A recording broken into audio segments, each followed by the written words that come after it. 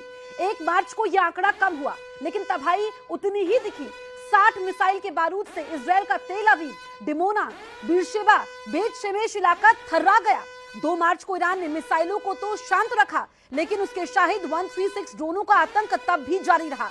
पामचम airbase और Haifa में घुसे शाहिद ड्रोन ने डिफेंस सिस्टम से बचते हुए बारूदी धुआं उठा दिया। तो वहीं 3 मार्च को एक बार फिर मिसाइलों की गूंज सुनाई थी। ईरान ने 30 मिसाइलों के साथ तेल अवीव, नेगेव, निवातिम एयरबेस पर ताबड़तोड़ अटैक किए। और 4 से 5 मार्च और अब तक भी मिसाइल और शाहिद 136 ड्रोन इजरायल और उसके सहयोगी देशों में डर बनाए हुए हैं।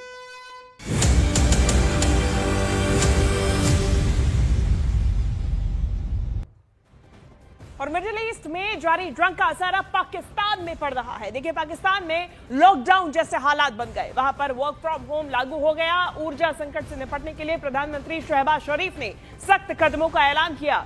2 हफ्तों के लिए स्कूल बंद करने, सरकारी वाहनों के ईंधन में 50% कटौती और आधे कर्मचारियों को वर्क फ्रॉम होम करने का फैसला लिया गया ताकि इनका ईंधन ना इस्तेमाल हो। देखिए, इसके साथ ही सरकारी खर्च में भी 20% कटौती की जाएगी। प्रधानमंत्री शहबाज शरीफ का कहना है कि मौजूदा हालात में पूरी दुनिया नई चुनौतियों का सामना कर रही है और पाकिस्तान इस संकट का समाधान कूटनीतिक तरीकों से निकालने की कोशिश कर रहा है।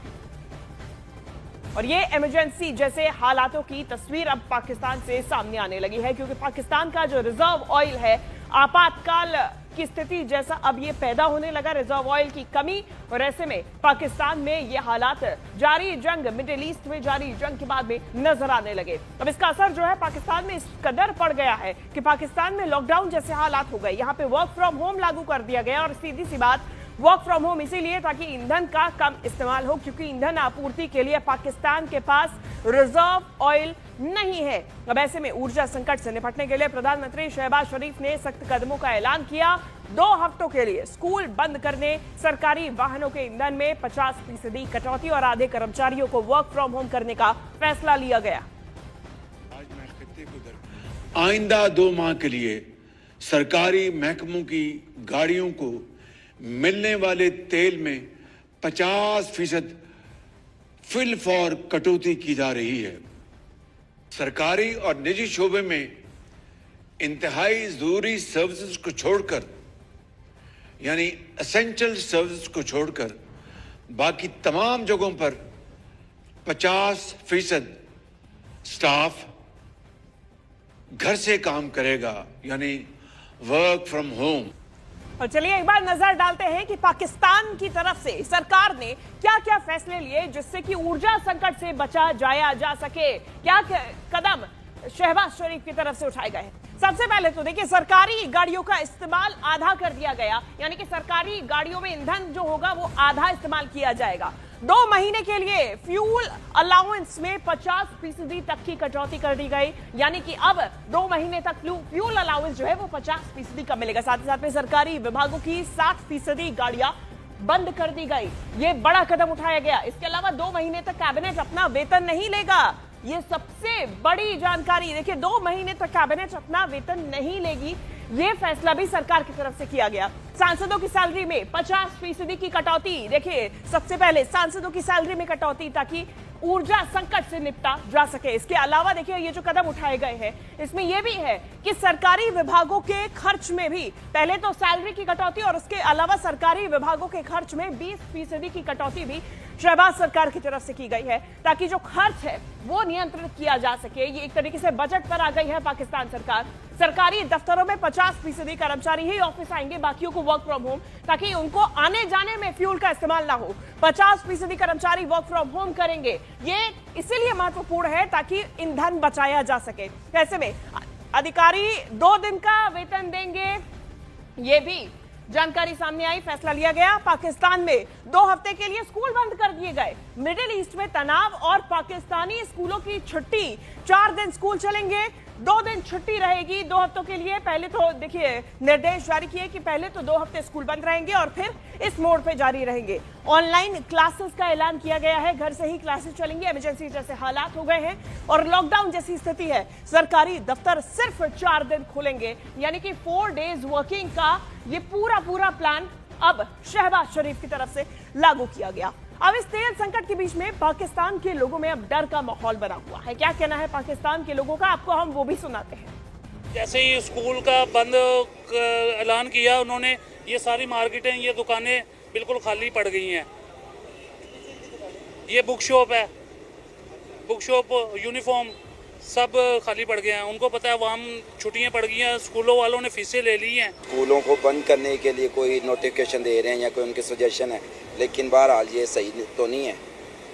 इसका कोई ये प्रॉपर हल तो नहीं है। जैसे हमारे जैसे या और एक्सेसरी का काम करते हैं, यूनिफॉर्म का काम करते हैं, तो उनके लिए भी एक तो मुश्किल हो जाएगी। पेट्रोलियम मसनूआत की रीजन बना के तो ये तरीकाकार तो नहीं है। मैं समझता हूँ कि वज़ीर-ए-आज़म ने बरवकत इक़दाम किया है और उसकी वजह से ये है कि हमारी मईशत पर जो बुरे असरात पड़ने थे उससे कम से कम बचा जा सकेगा। उम्मीद है कि आवाम को इस हद तक रिलीफ मिलेगा कि जब तक ये मौजूदा जो सूरत हाल है, जंगी मामला जो चल रहा है, ये होप्स हो कि जल्द से जल्द ये मामला खत्म हो। जो आलमी मंडी में पेट्रोल की कीमत है उसमें भी कमी आए। और इस महायुद्ध का असर बांग्लादेश, श्रीलंका पर भी इतना ही पड़ रहा है। देखिए, श्रीलंका ने ईंधन के दाम बढ़ा दिए, वहीं बांग्लादेश भी घबरा गया है। सभी सरकारी और निजी यूनिवर्सिटीज बंद करने के आदेश जारी कर दिए गए ताकि बिजली की खपत कम हो सके। साथ ही पेट्रोल और डीजल की खरीद पर भी लिमिट तय कर दी गई। हालात ऐसे हैं कि पेट्रोल पंप्स पर लंबी कतारें लग रही हैं और सरकार जमाखोरी रोकने के लिए सख्ती कर रही है। यहाँ पे पाकिस्तान की पहले आपने तस्वीरें देखी और अब देखिए श्रीलंका और बांग्लादेश की भी, जहां पर सरकार तो घबराई हुई है, यहाँ की जनता भी अब परेशान हो रही है। महायुद्ध का असर बांग्लादेश, श्रीलंका पर भी पड़ा और ऐसे में श्रीलंका ने ईंधन के दाम बढ़ा दिए, वहीं बांग्लादेश घबरा गया। सभी सरकारी और निजी यूनिवर्सिटीज बंद करने का आदेश दिया गया ताकि बिजली की खपत कम की जा सके। साथ ही पेट्रोल और डीजल की खरीद पर भी लिमिट तय कर दी गई और हालात ऐसे हैं कि पेट्रोल पंप्स पर लंबी कतारें लग रही हैं और सरकार जमाखोरी रोकने के लिए सख्ती कर रही है। और मिडिल ईस्ट में जंग के बीच में बेंगलुरु में कमर्शियल गैस सिलेंडर का संकट मंडरा रहा है। बेंगलुरु होटल एसोसिएशन का दावा है कि शहर में कमर्शियल एलपीजी की सप्लाई रुक गई है और अगर आपूर्ति बहाल नहीं हुई तो शहर के होटल और रेस्टोरेंट को मजबूरन ताला लगाना पड़ेगा। बेंगलुरु होटल एसोसिएशन ने 1 दिन के लिए पूरे शहर में होटल्स बंद रखने का ऐलान किया। ये जानकारी सामने आई, इसकी आज बेंगलुरु में भी नजर आई, जहां पर इस पूरे जंग के हालातों के बीच में बेंगलुरु में कमर्शियल गैस सिलेंडर का संकट मंडरा गया। बेंगलुरु होटल एसोसिएशन का दावा है कि शहर में कमर्शियल एलपीजी की सप्लाई रुक गई है और अगर आपूर्ति बहाल नहीं हुई तो शहर के होटल और रेस्टोरेंट को मजबूरन ताला लगाना पड़ेगा। अब इसके चलते बेंगलुरु होटल एसोसिएशन ने एक दिन के लिए पूरे शहर में होटल्स बंद रखने का ऐलान किया है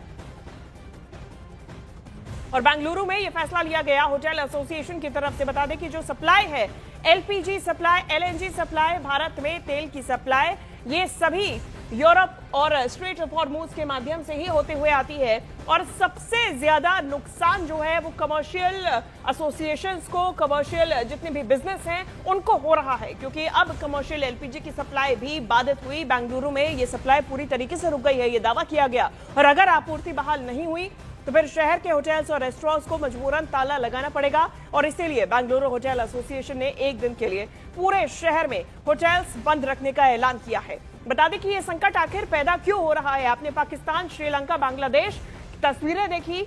अब कमर्शियल एलपीजी की अगर बात आई तो बेंगलुरु में भी इसका खतरा मंडराया। वो इसीलिए है क्योंकि स्ट्रेट ऑफ हॉर्मुज बंद है और ऐसे में यहां से जो दुनिया का सबसे ज्यादा तेल आयात निर्यात, एनर्जी आयात निर्यात होती है, वो ठप पड़ गई है। और इस जंग की वजह से खास तौर पे जो एशियाई इलाके हैं जहां पे सबसे ज्यादा तेल का सप्लाई होता है, चाहे चीन हो, भारत हो, तमाम एशियाई देश हो, पाकिस्तान हो, श्रीलंका हो, बांग्लादेश हो, यहां पर संकट मंडरा गया। और बड़ी जानकारी, एलपीजी की कमी पर तेजस्वी सूर्या का बयान सामने आया।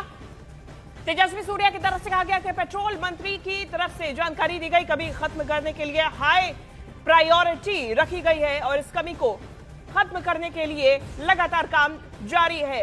एलपीजी की कमी पर तेजस्वी सूर्या का ये बयान सामने आया। पेट्रोलियम मंत्री को जानकारी दी गई, कमी खत्म करने के लिए हाई प्रायोरिटी पर काम किया जा रहा है। देखिए, बेंगलुरु में एलपीजी, कमर्शियल एलपीजी का जो संकट मंडराया है उसको लेकर बेंगलुरु होटल एसोसिएशन की तरफ से एक दिन सभी होटल्स और रेस्टोरेंट को बंद करने का फैसला लिया गया। तो अब ऐसे में इस संकट से बढ़ते हुए और इस पर काम करते हुए तेजस्वी सूर्या का बयान सामने आया। और ये देखिए, ये तस्वीर भी, ये लेटर जिसमें जानकारी दी गई है, पेट्रोलियम मंत्री को ये जानकारी दी गई कि कमी को खत्म करने के लिए जल्द ही काम किया जा रहा है, जल्द ही इस कमी को पूरा किया जाएगा। हाई प्रायोरिटी पर इसे रखा गया है और क्या कुछ सॉल्यूशन निकल सकता है, क्या समाधान हो सकता है, इस पर काम किया जा रहा है। एलपीजी की कमी पर तेजस्वी सूर्या का यह बयान, पेट्रोलियम मंत्री को यह जानकारी उनकी तरफ से दी गई।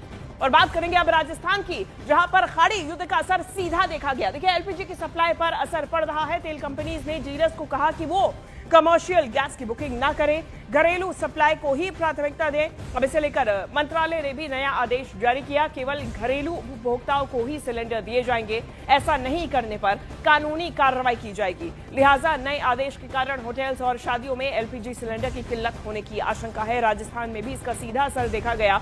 खाड़ी युद्ध का सीधा असर एलपीजी की सप्लाई पर पड़ रहा है।